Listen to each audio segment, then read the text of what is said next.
rationalize, justify it, if you will, what I was doing by speaking through my work. Put God first. There was some profanity. Yeah, there was. I've been a Cowboys fan since I was about 6. I said, yeah, like you bring some Jewish people into a room and they think it's a shower, but it's gas. And they said, right. I said, right, that ain't funny.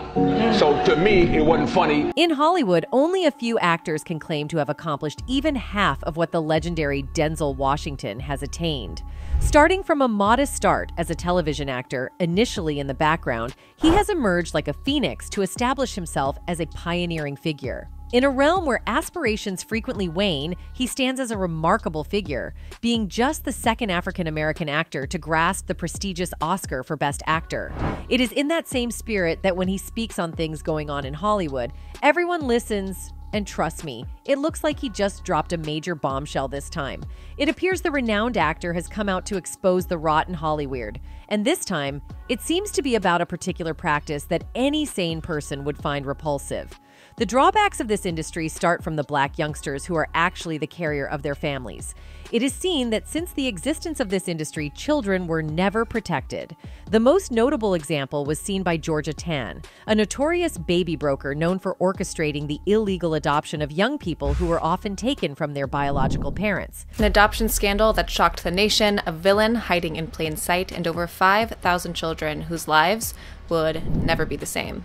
Georgia Tann once had a good reputation, working at the Tennessee Children's Home Society to expedite the adoptions of numerous babies who had been given up by their parents. Yet it came to light years later that she actually managed the sale of, essentially, black market black youngsters. An estimated 5,000 children were black market sold through Georgia Tann's adoption ring. Sadder still, many of the adoptive families had no idea what they were supporting. No one knows or perhaps cares to remember the exact day the Tennessee Children's Home Society in Memphis closed. What is known is that 69 years ago, in late November or early December, the place workers later called a house of horrors closed its doors for good. While the closure itself may have pushed the home into obscurity, the profound impact it had on the lives of over 5,000 children lingers in memory. What makes this story particularly haunting is not just the fact that many of the children experienced orphanhood or but that they were actually stolen. The truth is, the majority of these children were kidnapped, taken, or confiscated under false means. Georgia Tann would target poor families who could not fight back. For over 2 decades, Georgia Tann operated the Tennessee Children's Home Society, using an intricate network of collaborators to engage in a horrifying enterprise of kidnapping and mistreatment. Their sinister objective was to abduct black children and then sell them to affluent adoptive parents for a substantial profit. One of Tann's preferred tactics was to cruise through impoverished neighborhoods, singling out the most attractive children and enticing them into her sleek, black luxury car. Once these children were in her custody, they were often never reunited with their families. Their children would be taken away under the guise of something good and never be given back. Tann capitalized on the lack of adoption regulations at the time, exploiting the desperation of prospective parents to ensure their silence. Investigations conducted after the closure of the home revealed that many children perished while under Tann's supposed care. Those who did survive their time at the Tennessee Children's Home Society still bear the emotional scars of Tann's unchecked cruelty and unbridled greed. Sally Brandon is one of the few Children's Home Society adoptees who still remember Tann. She was a rounded lady who wore glasses and carried a little purse, Brandon told Insider. I remember her being a stern, severe woman. Brandon and her 2 brothers were separated and sold by Tann. With their blonde hair and blue eyes, the trio was perfect prey for Tann. She pocketed close to $2,700 in the deal, nearly $40,000 in today's money. She regularly took babies from patients at mental hospitals, stole children from the street, and even paid doctors and nurses to give her newborns and tell the parents they had died. Tann would then change their names so that they were hard for biological parents to track down. This was no small operation. Between 1924 and 1950, Tann stole over 5,000 children, 500 of whom died while in her care. Tann even took out newspaper ads featuring beautiful children with captions such as, "Want a real live Christmas present?" as if they were merely playthings. Georgia Tann would be given a tip that these children were left alone. She would then drive to these houses in her black luxury Packard car, offer the children a ride, and lure them out of their homes. Throughout her operation, Georgia Tann managed to keep the origins of the children she provided a closely guarded secret, despite occasional whispers of suspicion. Some of her most prominent clients were wealthy, particularly well-known actors and actresses who could easily afford the substantial fees required to obtain a child, which amounted to $5,000 at the time. Furthermore, they could bypass the waiting periods associated with legitimate adoption agencies and avoid taking time away from work due to pregnancy. Georgia Tann acquired babies to sell was by taking advantage of desperate mothers who were not pregnant in a socially acceptable way. Among the notable figures who used the Tennessee Children's Home Society services were celebrities like Mary Pickford, Smiley Burnett, Lana Turner, Pearl S. Buck, and former New York Governor Herbert Lehman. June Allison and her husband also adopted their daughter Pamela through the agency. Interestingly, historical photos from that era sometimes misrepresent Pamela as the biological child of June Allison's husband, Dick Powell, from his first marriage, rather than correctly identifying her as an adopted child. Celebrities like Joan Crawford, Pearl S. Buck, and even the New York governor adopted Tann children. These celebrities and hundreds of average families all believed that they were giving these children a home that... However, some victims were sold as underage farmhands or domestic skivvies. Now, there are beliefs that behind these breeding farms were mostly black actors, as they usually worked as slaves of the industry's elites. This can be seen in the modern days, too, that many black comedians have chosen to wear dresses in pursuit of laughter. The juxtaposition of a towering presence in heels creates an inherently ludicrous and consequently humorous visual. Yet the implications run deeper. This trend has seen numerous black male comedians embracing cross-dressing for comedic effect. What is the price of this comedy rooted in cross-dressing? As Dave Chappelle said, like when I see that they put every black man in the movies in a dress at some point in their career, I'll be connecting them down like, wow, all these brothers gotta wear a dress. During a recent appearance on Oprah's show, comedian Dave Chappelle raised a thought-provoking query. He pondered the prevalence of accomplished black male entertainers resorting to cross-dressing during some phase of their careers. Notably, Martin Lawrence achieved recognition for his lead role in the Big Mama's House series. Similarly, Eddie Murphy included a female character among the array of roles he undertook in his Nutty Professor film series. What's happened to me? I'm doing a movie with Martin. Yeah. The movie's going good. So I walk in the trailer. I'm like, man, this must be the wrong trailer because there's a dress in here. Jamie Foxx left his mark with the unforgettable Ugly Wanda persona on In Living Color, whereas Marlon and Shawn Wayans embraced gender reversal for their roles in White Chicks. Additionally, the ill-fated Joanna Man movie from a few years back remains a chapter we may wish to put behind us. I'm here! Ooh, that girl get around. Really? Just you and me, right? Amongst these instances, one figure stands out as the most prominent cross-dresser of our time, Tyler Perry. Known not only for his entertainment ventures, but also for his right-wing evangelical influence, Perry's Medea franchise has achieved considerable success and recognition. What the hell is Black Friday? Every Friday is Friday. I'm black. That's a Black Friday. What you talking about? While Tyler Perry has carved a prosperous path within the gospel play realm, he's effectively extended his triumph to the film industry, bringing his contemporary portrayal to a larger cinematic canvas. No, it's a stage play. It's like Broadway, just with black people. Now, watching all these heinous activities going on, Denzel also came forward to expose what is actually happening in the industry. Nevertheless, a perplexing question continues to linger in the minds of many. Why does it appear that both the entertainment industry and the system may not be as supportive of Denzel as one might anticipate? Some observations suggest that they may even fear him. Denzel Washington's remarkable journey from a small town near New York City to the pinnacle of Hollywood is nothing short of extraordinary. Born on December 28, 1954, he initially pursued a career in journalism, enrolling at Fordham University in 1977. However, fate had different plans for this gifted individual, and it wasn't long before he discovered his true passion lay in the world of acting.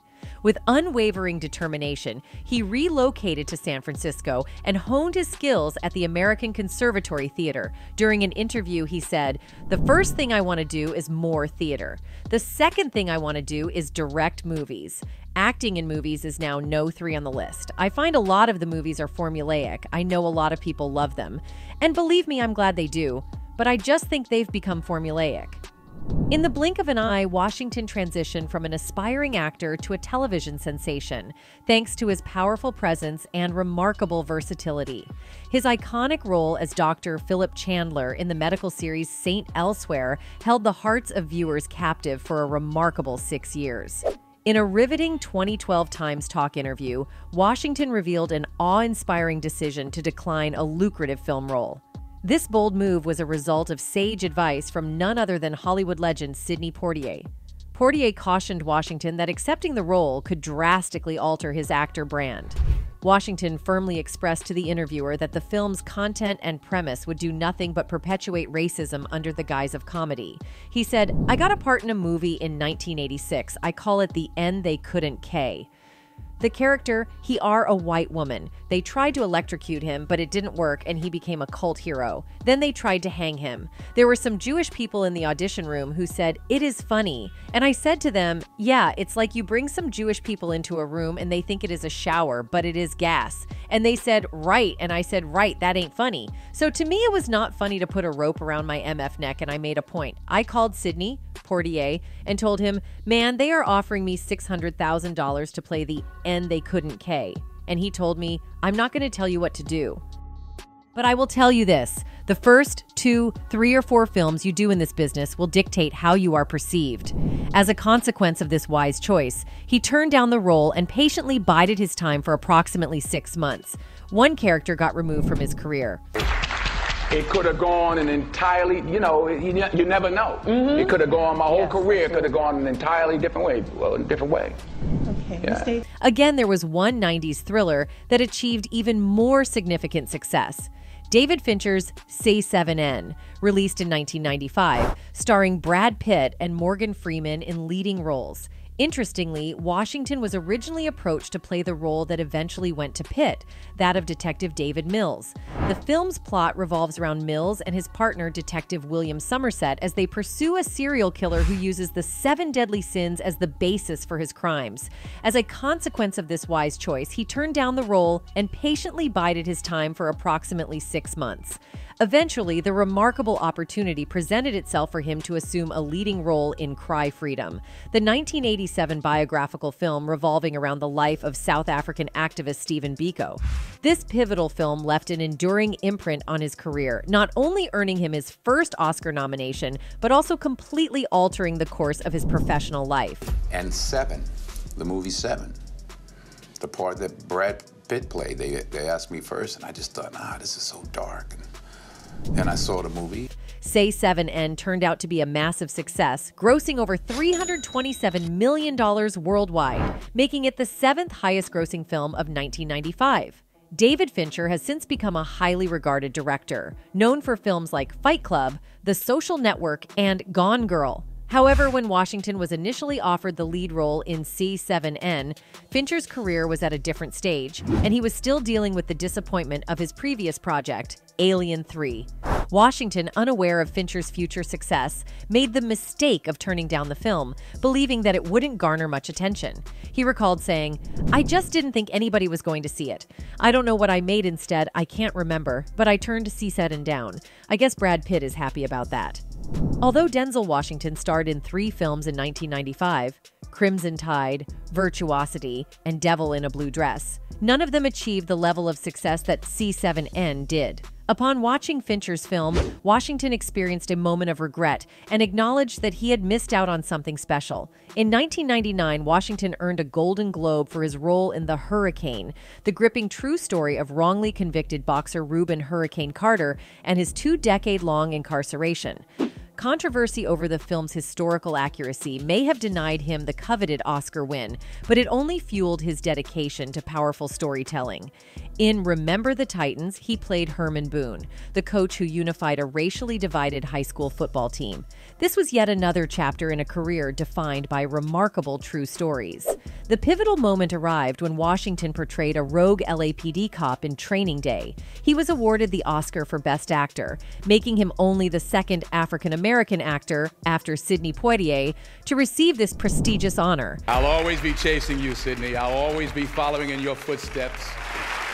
God bless you. But it seems like he never was happy for Oscars. Denzel Washington didn't hold back when it came to addressing the perceived lack of fairness in the Oscars. He openly acknowledged his own firsthand experiences of this unfairness within the entertainment industry. Despite these challenges, he offered a powerful piece of advice, urging individuals to just do the best you can do.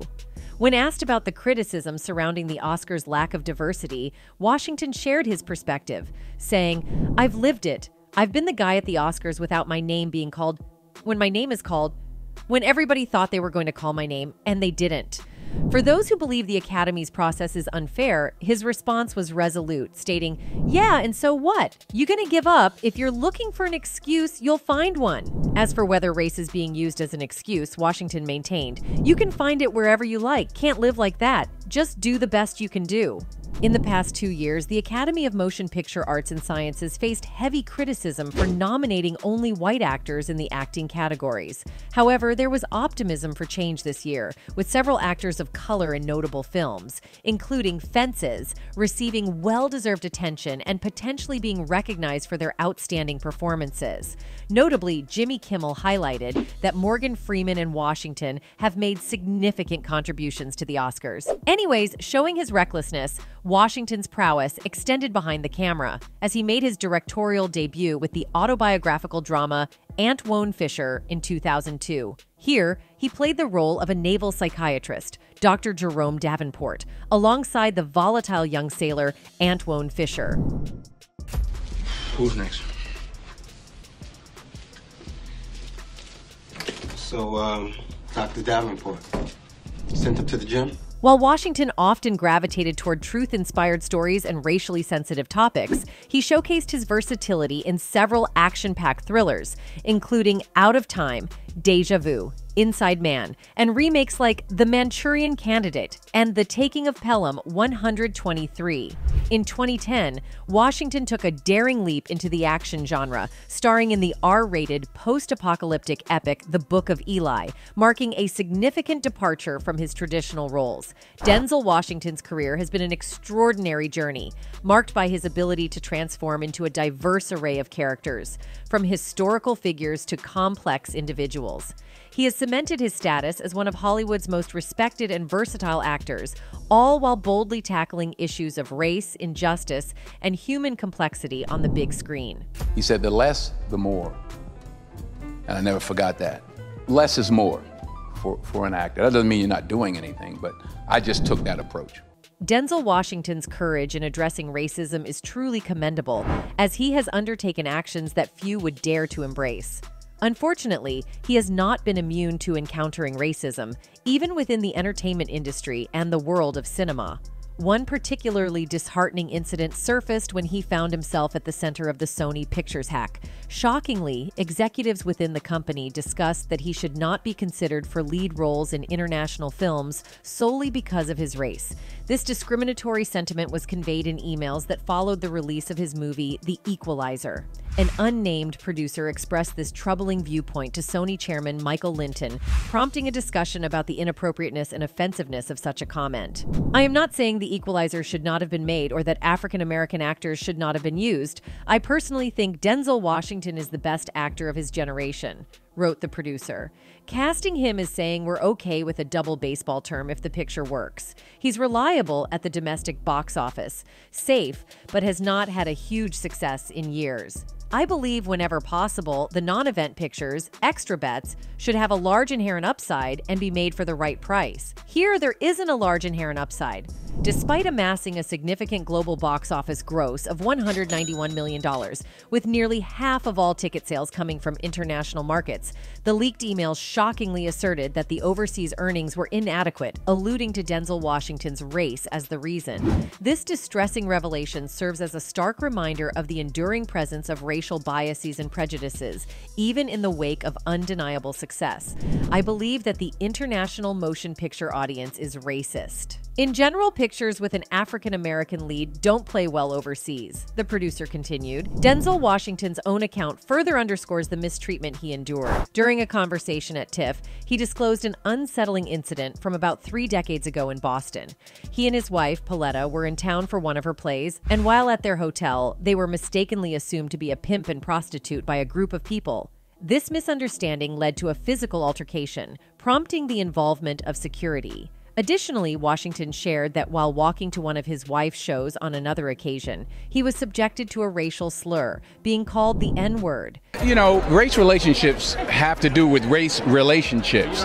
You're white or whatever you are, I'm black or whatever I am. We're standing here talking now. He further recounted a painful memory from his childhood, recalling an incident in Florida when he was called the N-word. He shared how his mother had to explain the hurtful term to him, marking an early encounter with racial prejudice that left a lasting impact on his understanding of the world. In his speeches, Denzel Washington consistently issues a cautionary message to future generations, emphasizing that they will continue to confront racism because youth are still being taught to harbor racial biases. While he holds on to the dream of a world free from racism, he holds the belief that a new generation of individuals with racist beliefs is being raised, highlighting the enduring challenge of addressing and overcoming prejudice and discrimination. You can't legislate love. The President of the United States can't legislate us into liking each other. Morgan Freeman, in a rare interview, candidly expressed his feelings of envy regarding Denzel Washington's career. Reflecting on both of their journeys, Freeman admitted, "I'm so very envious of Denzel's career because he's doing what I wanted to do." He went on to share that he had a recent conversation with Washington, who conveyed his sense of being in the autumn of life, yet remaining fiercely ambitious, actively reaching out to esteemed directors like Paul Thomas Anderson and Steve McQueen in his pursuit of compelling projects. This insight sheds light on the enduring passion and drive that continue to propel Denzel Washington's remarkable career forward. Denzel and I were in a Joseph Papp production of Coriolanus. I was the lead. Denzel Washington and Morgan Freeman, two highly respected figures in Hollywood and close friends, have demonstrated unwavering support for one another in various situations. In a touching display of solidarity, Denzel Washington openly expressed his pride in his black identity, while emphasizing that his essence should not be limited to his race alone. Morgan Freeman wholeheartly echoed this sentiment, firmly believing that he too should not be defined solely by his racial identity. According to Washington, but not, we all were very serious actors, and there weren't a lot of serious black actors for us to emulate, to follow, to admire. Both actors share a profound conviction that their contributions to the world of entertainment and their influence on society transcend racial boundaries. They highlight their talents and achievements as multifaceted individuals, refusing to be constrained by narrow labels. Their unified message underscores the power of talent, resilience, and the shared aspiration to be acknowledged for their artistry and character beyond the color of their skin. What I actually said to Denzel was, "You're that brilliant young actor just out of Fordham University." But have you ever seen any Hollywood elite or even the system ever promoting Denzel's teachings and lessons that he learned while he was in the industry? This is up to you to decide. However, it seems like what Denzel was trying to convey is becoming true. Much evidence shows that this industry is totally biased and authoritarian. To understand this, let's take the example of Dave Chappelle. Dave Chappelle possesses firsthand experience of both the positive and negative aspects of Hollywood, and he harbors a trove of tales that unveil the unvarnished reality behind the scenes. It's clear that the allure of Hollywood's glitz and glamour belies the less enchanting truths lurking beneath the surface. For Dave, it's always been apparent that no amount of wealth could truly compensate for the challenges imposed by the industry's powerful figures. It was so much money. How could you do that? And blah, blah, blah. But if I had taken that money and finished the show, I would have got the money, but I might never have been the same. Apparently, Hollywood is known for its racist and discriminatory practices. Black actors have to fight twice as hard for the opportunities that other people easily get in the industry. Of course, it won't be easy to eliminate years and years of systemic oppression with just a few castings, especially since the higher powers still want to control everything. According to Chappelle and Tolan, the executives at Fox suggested changing the lead female character from black to white. Rather than embracing greater inclusivity for minorities and black individuals, the executives at Fox took a different approach, focusing on increasing inclusion for white individuals, even within a show led by a black man. Dave Chappelle asserts that he was the driving force behind every aspect of his own Chappelle show. It was completely outside of my frame of reference. I've been in show business since I was 14, and I've heard the stories of what happens. Nonetheless, he received a directive to alter the show's lead cast to feature a white woman. Dave Chappelle had a strong desire for black representation in his show, given his substantial contributions to its success. He found it disheartening to be excluded from such critical decisions. This decision to change the cast left Dave deeply disillusioned. At the time, numerous shows featured all-white casts without raising any concerns.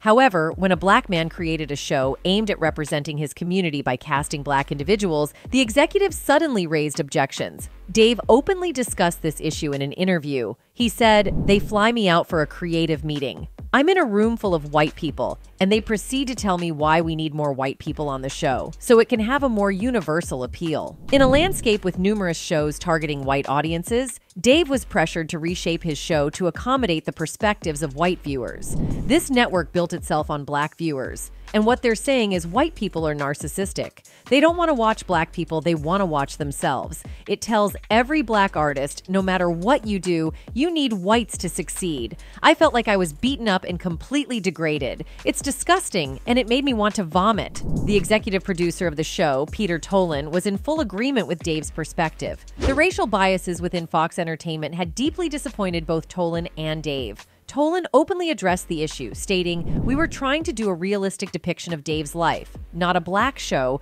but a smart, funny show that happened to be black. But Fox said there needs to be more white faces. Basically, Dave Chappelle cannot appear on Fox TV unless Whitey gets him in the door. It's embarrassing, and I realized I couldn't do it. I felt morally it was wrong." With the producer sharing Dave's disapproval, the question arises, who was behind these proposed changes? This incident served as a significant eye-opener for Dave, revealing the power dynamics within the industry. Despite these allegations, the higher-ups at Fox Entertainment vehemently denied any intention of racism, insisting that their suggestions were innocent in nature. The Fox network respects the unique perspective and integrity of each member of its audience, and to suggest anything less is disturbing and upsetting in light of our past, present, and future efforts. Dave was so disturbed by this incident that he did a special focusing on the issue of racism. Traveling has made me a racism connoisseur, if you will.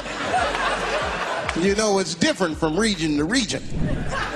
As a talented comedian, Dave used humor and a lighthearted approach to tackle this issue, but the mere fact that he brought it up in the first place underscores his authentic frustration and anger. Racism continues to be deeply ingrained in Hollywood, and executives and industry leaders have frequently contributed to sustaining this imbalance. Dave's anger stemmed from the recognition that despite years of dedication and persistence, his initial significant opportunity was tainted by the intervention of Hollywood elites solely because of his skin color. I can't believe someone did that to me. People are just as angry as Dave, as some of them have taken to social media to highlight just how much Hollywood is responsible for racism in the industry. One Twitter user wrote, "Why do you think our people have just started to formally break into Hollywood? Like en masse in 2019? Maybe it's because it's racism. This is racism. Natives have and continue to be held back, actively in Hollywood, from telling our stories. 'Cause one crack, the dam breaks." To many people, it started to make sense what Denzel went through during his early time in this industry.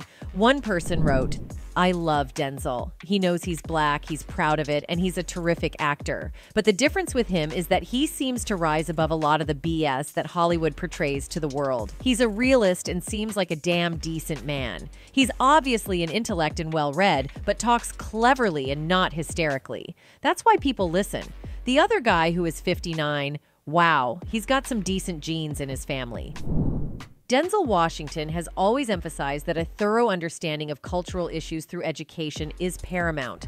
He issues a stark warning that if the younger generations aren't properly educated about the sensitive topic of racism, it could spell imminent trouble for the future of the entertainment industry. But it seems like this thing smells unpleasant for the elites of this industry, and they never acknowledged his learnings and teachings. Well, it starts in the home.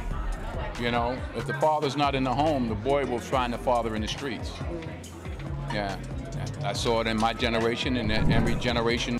Denzel Washington's incredible path to becoming the internationally acclaimed actor we recognize today is undeniably grounded in his difficult upbringing. This turbulent early life profoundly shaped his approach to every facet of his career. His exceptional maturity, visible not just in his acting but also in his character, along with a deep sense of faith, distinguishes him as a distinctive figure in the frequently uncertain realm of Hollywood. However, the lingering question remains. Could there be a fear that Denzel might emerge as a dominant force in the industry? Only time will reveal the answer. Anyway, that's all for today.